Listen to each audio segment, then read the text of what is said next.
Hello, আসসালামু আলাইকুম। Welcome to Sharif commerce academy. আজকে অনলাইনে ক্লাস হচ্ছে BBA first year accounting department এবং ম্যানেজমেন্ট ডিপার্টমেন্টে প্রিন্সিপাল অফ অ্যাকাউন্টিং এই সাবজেক্টে অ্যাকাউন্টিংয়ের জন্য চ্যাপ্টার নাম্বার হচ্ছে 7 এবং ম্যানেজমেন্ট ডিপার্টমেন্টের চ্যাপ্টার নাম্বার হচ্ছে 8.1।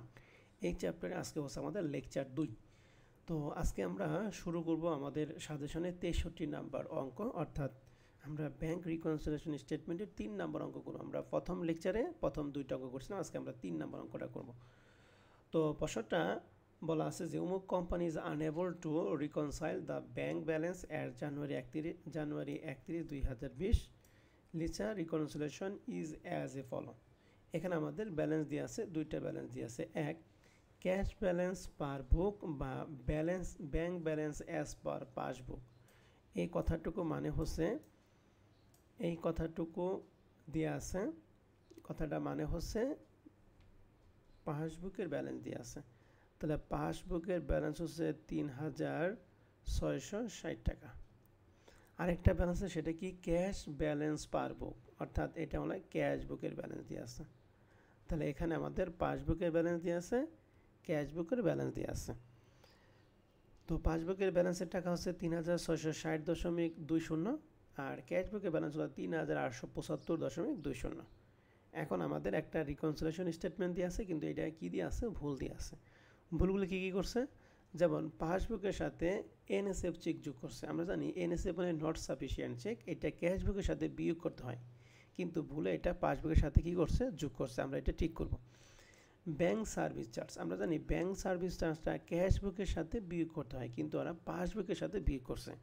তাহলে 25 টাকা এটা ভুল হয়েছে, এটা আমরা সংশোধন করব। তাহলে এই পাসবুকের সাথে দুইটা আইটেম সমন্বয় করছে, দুইটাই ভুল করছে, দুইটা আমরা ঠিক করব। এরপর আমরা ক্যাশ বুকের সাথে দুইটা কাজ করছে। ডিপোজিট ইন ট্রানজিট এটা বিয়োগ করছে। আমরা জানি ডিপোজিট ইন ট্রানজিট এটা পাসবুকের সাথে যোগ করতে হয়, কিন্তু ওরা ক্যাশ বুকের সাথে কী করছে, বিয়োগ করে ফেলছে। আউটস্ট্যান্ডিং চেক, আমরা জানি আউটস্ট্যান্ডিং চেকটা ক্যাশ বুকের সাথে বিয়োগ করতে হয়, কিন্তু ওরা আউটস্ট্যান্ডিং চেকটা পাসবুকের সাথে বিয়োগ করতে হয়, কিন্তু ওরা এখানে ক্যাশ বুকের সাথে কী করছে, ভুলে যোগ করছে। তাহলে এখানে দুইটা আইটেম ভুল হয়েছে, এখানে দুইটা আইটেম ভুল হয়েছে, তাহলে দুইটা টোটাল 4টা আইটেম এখানে ভুল হয়েছে।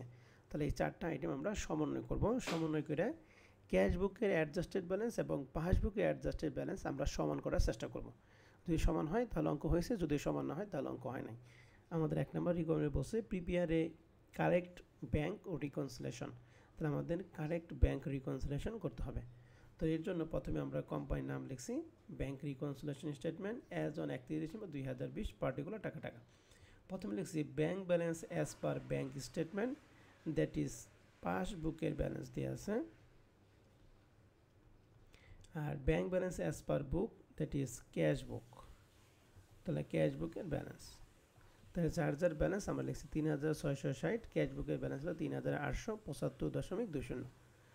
তো প্রথমটা আমাদের যেটা আছে সেটা কি এনএসএফ চেক। আমরা জানি এনএসএফ চেকটা ক্যাশ বুকের সাথে বিয়োগ করতে হয়, তাহলে আমরা ক্যাশ বুকের সাথে এই যে বিয়োগ লিখছি, এনএসএফ চেক 590 টাকা। এরপরে আছে bank service charge. Bank service charge এটা ক্যাশ বুকের সাথে বিয়োগ করতে হয়, তো আমরা লিখছি ব্যাংক সার্ভিস চার্জ 25 টাকা। এরপরে বলছিল ডিপোজিট ইন ট্রানজিট। তাহলে ডিপোজিট ইন ট্রানজিটটা হচ্ছে পাসবুকের সাথে যোগ করতে হয়, তাহলে আমরা পাসবুকের সাথে লিখছি অ্যাড ডিপোজিট ইন ট্রানজিট 590 টাকা। আর এখানে ছিল আউটস্ট্যান্ডিং চেক। আউটস্ট্যান্ডিং চেকটা পাসবুকের সাথে বিয়োগ করতে হয়, এর জন্য আমরা পাসবুকের সাথে বিয়োগ করছি 930 টাকা। এখন আমাদের ব্যালেন্স করব 3660.20 সাথে এখানে যোগ করছে একটা 520 টাকা, তাহলে এই দুটো যোগ করে হয় 4190.20 আর বিয়োগ করছে 930 টাকা, তাহলে এই দুইটা বিয়োগ করে হয় 3260.20 টাকা। ক্যাশ বুকের ব্যালেন্স হলো 3875.20, এর সাথে যোগের কোনো আইটেম নাই, অতএব এটা জিরো। বিয়োগের আইটেম ছিল দুইটা, 590 প্লাস 25 সমান 615। তাহলে এই দুইটার বিয়োগ ফল হচ্ছে 3260.20। তাহলে ক্যাশ বুকের অ্যাডজাস্টেড ব্যালেন্স এবং পাসবুকের অ্যাডজাস্টেড ব্যালেন্স দুইটা সমান, তার মানে আমাদের ব্যাংক রিকনসিলিয়েশন স্টেটমেন্টটা ক্লিয়ার। তো এখন আমাদের 2 নম্বর রিকোয়ারমেন্ট হচ্ছে জাবেদা। তো জাবেদা আমরা করি ক্যাশ বুকের সাথে যেগুলো যোগ এবং বিয়োগ হয়। তো ক্যাশ বুকের সাথে যোগের কোনো আইটেম নাই, বিয়োগের আইটেম আছে দুইটা, তাহলে এই দুইটার জন্য আমরা জাবেদা দিব তাহলে এই দুইটার জন্য জাবেদার ক্ষেত্রে ক্যাশ ডেবিট হবে না ক্রেডিট হবে? অবশ্যই এই দুইটার জন্য ক্যাশ ক্রেডিট হবে। তাহলে জাবেদা প্রথমটার জন্য এনএসএফ চেকের জন্য জাবেদা account receivable debit cash credit 590 টাকা, account receivable debit cash credit 590। আর ব্যাংক সার্ভিস চার্জের জন্য জাবেদা ব্যাংক সার্ভিস চার্জ ডেবিট আর ক্যাশ ক্রেডিট 25 টাকা। তাহলে এখানে bank service charge debit cash credit 25 টাকা 25 টাকা। তো আশা করি প্রিয় শিক্ষার্থী ব্যাংক রিকনসিলিয়েশন স্টেটমেন্টের 3 নাম্বার অঙ্কটা তোমরা সবাই বুঝতে পারছো। এটা আমার সাজেশনে 63 নাম্বার অঙ্ক ছিল। এটা অ্যাকাউন্টিং এবং ম্যানেজমেন্ট ডিপার্টমেন্টের জন্য খুবই গুরুত্বপূর্ণ অঙ্ক। এবার আমরা চলে যাব ব্যাংক রিকনসিলিয়েশনের 4 নাম্বার অঙ্কটা, যেটা আমাদের সাজেশনের 64 নাম্বার অঙ্ক ছিল। তো প্রশ্নটা বলা আছে কি, the bank balance in the cash book of Kamal traders as at 31 December 2021 indicate A balance of টাকা 4,86,006 টাকা। এই 4,86,006 টাকা এটা হলো কামাল ট্রেডার্সের ক্যাশ বুকের ব্যালেন্স। তার এটা হলো ক্যাশ বুকের ব্যালেন্স দিয়ে আছে। ব্যাংক স্টেটমেন্ট ইন্ডিকেট এ ব্যালেন্স 6,40,748 টাকা অ্যাট দ্যাট টাইম। ওই একই টাইমে ব্যাংক স্টেটমেন্টের মানে পাসবুকের ব্যালেন্স দিয়ে আছে 6,40,648 টাকা। বলা আছে a comparison review of the bank statement and cash book disclose the following disagreement. এখানে আমাদের 1 থেকে 8টা আইটেম দিয়ে আছে। বের করতে বসে bank reconciliation statement to the reconcile cash with a bank balance. এখানে যেহেতু আমাদের দুইটা ব্যালেন্স দিয়ে আছে, পাসবুকের ব্যালেন্স দিয়ে আছে, ক্যাশ বুকের ব্যালেন্স দিয়ে আছে, অতএব আমরা এটা বথ ব্যালেন্স কালেকশন মেথডে অঙ্ক সমাধান করব। তো বথ ব্যালেন্স কালেকশন মেথডে অঙ্ক সমাধান করার জন্য প্রথমে আমরা কোম্পানির নাম লিখছি, এরপরে ব্যাংক রিকনসিলিয়েশন স্টেটমেন্ট লিখছি, এরপরে অ্যাজ অন 31 ডিসেম্বর 2021। প্রথমে লিখছি bank balance as per bank statement, কথাটার মানে হচ্ছে পাসবুকের ব্যালেন্স,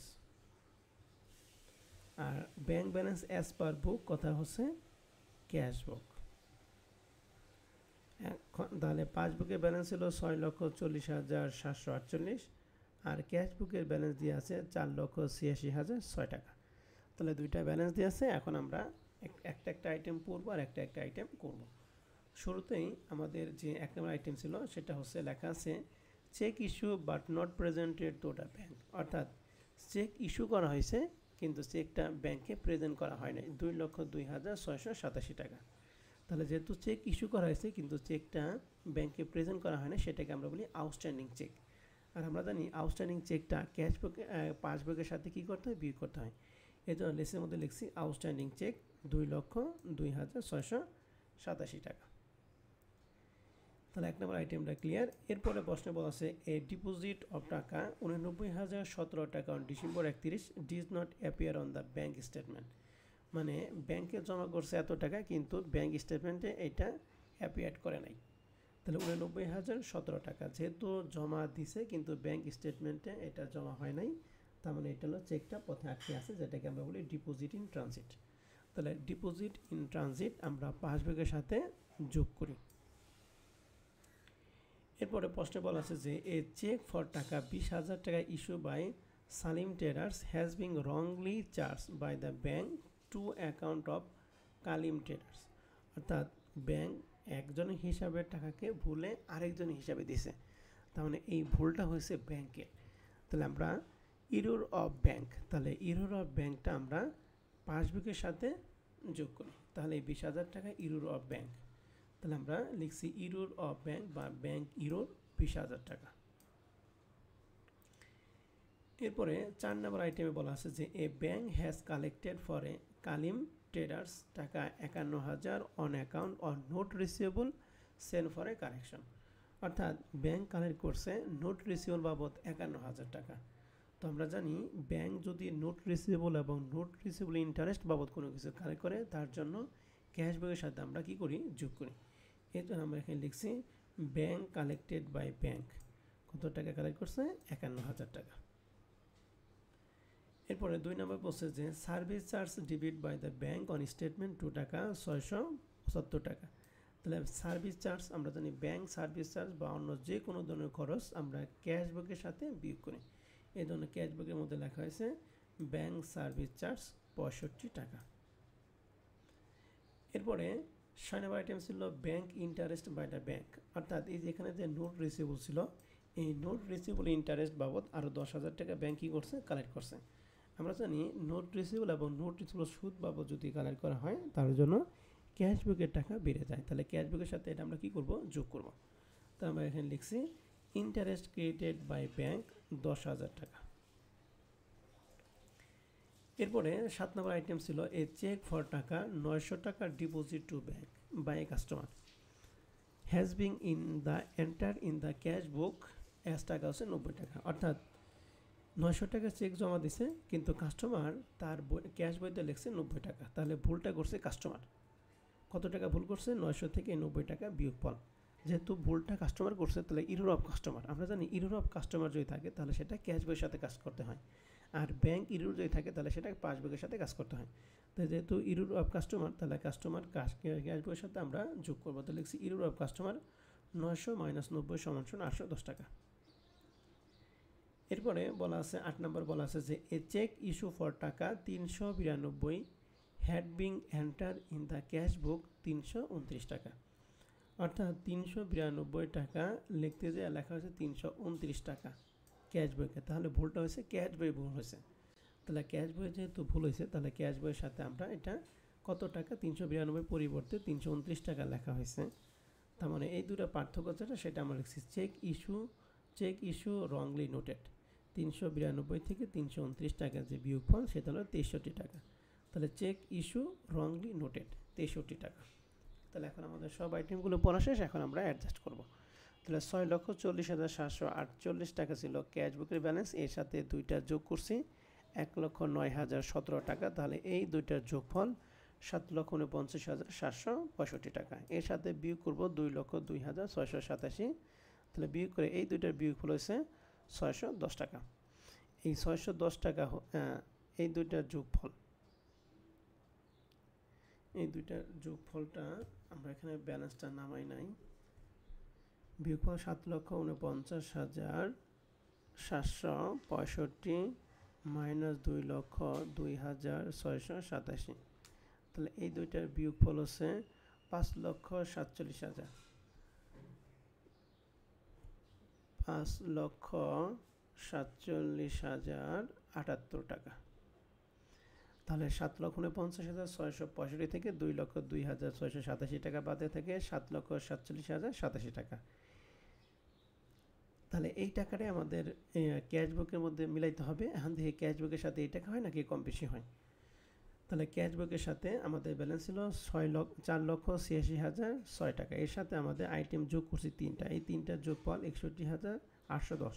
তাহলে এই দুইটার যোগ হয় 5,47,816 আর বিয়োগ করছে এই দুইটা 128 টাকা। তাহলে এই দুইটার বিয়োগফল হচ্ছে 5,47,688 টাকা। তাহলে দেখতেছি যে ক্যাশ বুকের ব্যালেন্স হলো 5,47,688, বাট পাসবুকের ব্যালেন্স হলো 5,47,078। তাহলে পাসবুকে কিছু টাকা কম আছে। তো সব কিছু ঠিকঠাক দেওয়ার সত্ত্বেও যদি কোনো পাশে কোনো টাকা কম পড়ে তাহলে সেটা আমরা সাসপেন্স অ্যাকাউন্ট নামে নতুন একটা হিসাব করব। যেহেতু আমাদের পাসবুকের মধ্যে কিছু টাকা কম আছে এর জন্য আমরা লিখি অ্যাড সাসপেন্স অ্যাকাউন্ট, অর্থাৎ অনিশ্চিত হিসাব। কত টাকা কম আছে, 610 টাকা। তাহলে 5,47,078 তাহলে 610 টাকার যোগ হয় 5,47,688 টাকা। তাহলে পাসবুকের ব্যালেন্স এবং ক্যাশ বুকের ব্যালেন্স এখন মিলে গেছে। এখন এই অনিশ্চিত হিসাব আমরা কখন খুলব, যখন সব কিছু ঠিকঠাক পোস্টিং দেওয়ার পরেও যখন দুইটা ব্যালেন্সের মধ্যে কিছু পার্থক্য থাকবে, যে পাশে কম পড়বে ওই পাশে আমরা সাসপেন্স অ্যাকাউন্ট নামে নতুন একটা হিসাব খুলব। তার এই কথা মানে এই না যে আপনি ভুল করে যদি টাকা যদি কম পড়ে তাহলে সেটা সাসপেন্স অ্যাকাউন্ট নামে করবেন, তা কিন্তু না। সব কিছু আইটেম ঠিকঠাক থাকার সত্ত্বেও যদি কোনো পাশে টাকা কম পড়ে সেক্ষেত্রে আপনি অনিশ্চিত হিসাব দিয়ে মিলিয়ে আসবেন। ঠিক আছে, আশা করি আমাদের এই 4 নম্বর অঙ্কটা তোমরা সবাই বুঝতে পারছো। এই অঙ্কটা খুবই গুরুত্বপূর্ণ একটা অঙ্ক ছিল। তো আজকের লেকচার আমাদের এই পর্যন্ত থাকবে। আমাদের পরবর্তী লেকচারের জন্য দেখার জন্য সবাইকে আমন্ত্রণ জানাই। আজকে ক্লাস এখানে শেষ করছি। আল্লাহ হাফেজ।